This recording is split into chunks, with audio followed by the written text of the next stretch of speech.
G'day and welcome back to another Dbz Dokkan battle video.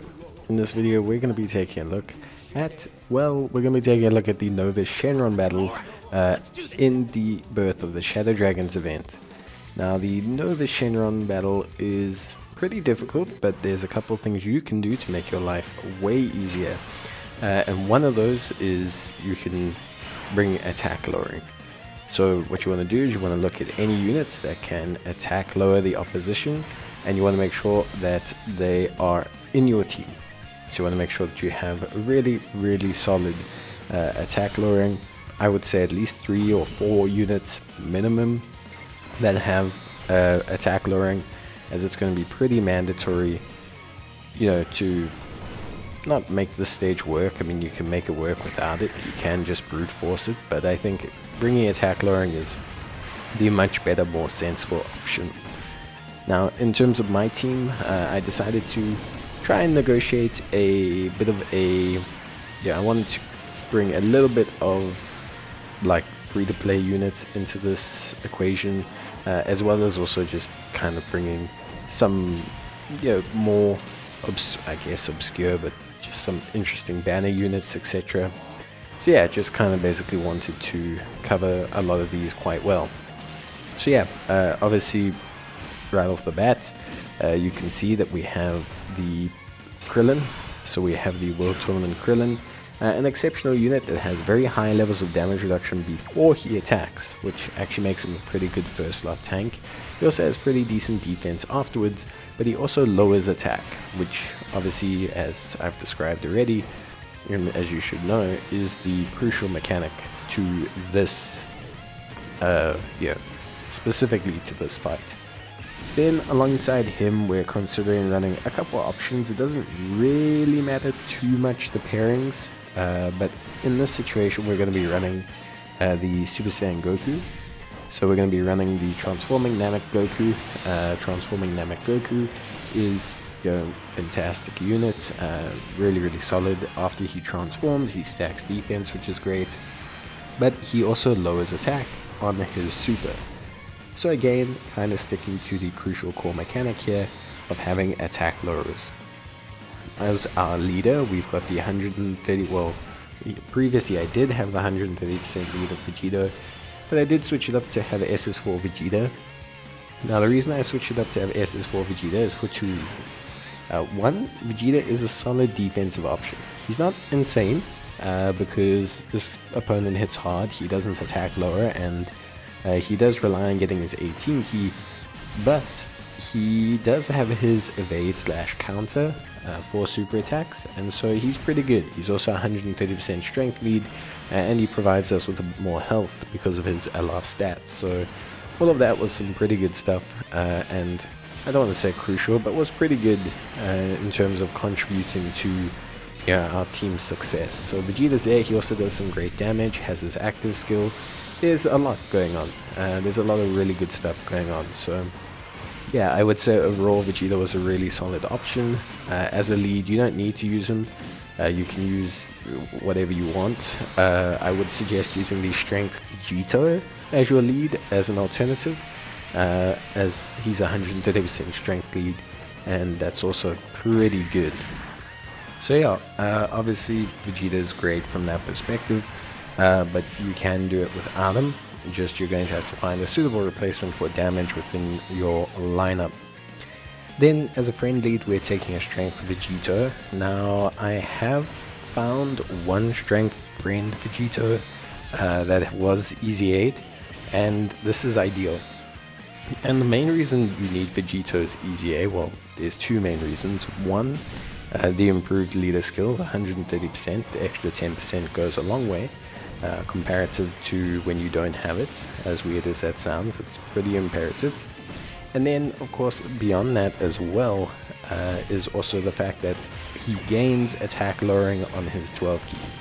So when you don't have an easy 8, he does not lower attack on his 12 key, and this is a bit limiting. You want that additional attack lower. You can do it without him. I managed to do it with only a friend lead that was 120%. because none of my friends were dedicated enough to the grind. But yeah, it's definitely something I would suggest that you do. So beyond that, we have 2 remaining units. We have B-Pan, self-explanatory, big damage reduction. Because she's strength type, she'll be fine favorably against the physical Nuova Shenron, and her healing. Her healing is crucial, her active skill is crucial. All of these things are super duper clutch when it comes to discussion and consideration of everything she brings basically to the fight. So very, very big stuff from B-Pan. I think a very crucial unit when it comes down to discussing just how good or how helpful for the run they are. I think B-Pan's probably super crucial. Luckily she's very easy to obtain for a lot of players, so hopefully you do have her. But yeah, and then of course we have the final one, which is actually Great Sandman 1 and 2. Now Great Sandman 1 and 2 accomplish 2 things. One, they're very good against extreme class enemies, which is super duper helpful. And 2, they lower attack on their super. So again, we come down to the lowering attack, like mechanism. Again, super crucial when we're discussing exactly how to, be productive and be efficient within the team. And yeah, so a couple of helpful things here that you may not have if you don't choose a unit. So Goku's Rage Mode, super helpful. 1 for stalling, 2 for damage, and 3, he creates rainbow orbs, which does help if you want to just get rid of some orbs and switch to some strength orbs to try and generate some healing. That really is, that really is quite helpful. So yeah, I think for me, really quite solid. Now beyond that, that's basically everything you need to know. I think the team runs probably as smoothly as I'd like. Obviously, like I said, ideally you bring the strength LR Vegito that is easy aid, and I think this is quite crucial. Now you can run double LR Vegetas if you want, if you're feeling necessary. You will have a little bit less attack lowering, but the additional stats and damage should make up for it, at least in the long run. So you should be relatively solid from that perspective, at least overall.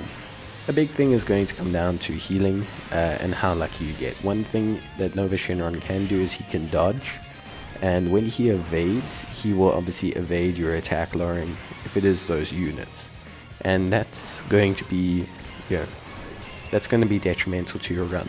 It's not really something you can adjust either. You have to just kind of deal with it on the fly. You can't really do much about it. You can't really change much about it. Whenever a unit is dodging your attacks, there's not much you can do. You can see here. And if we had got that attack, that's another instance of attack lowering. You need them to layer up. You can't really have too many get missed. But it is what it is. At the end of the day, it's more than fine. It's one of those things, but you'll make it more than fine. You'll be okay.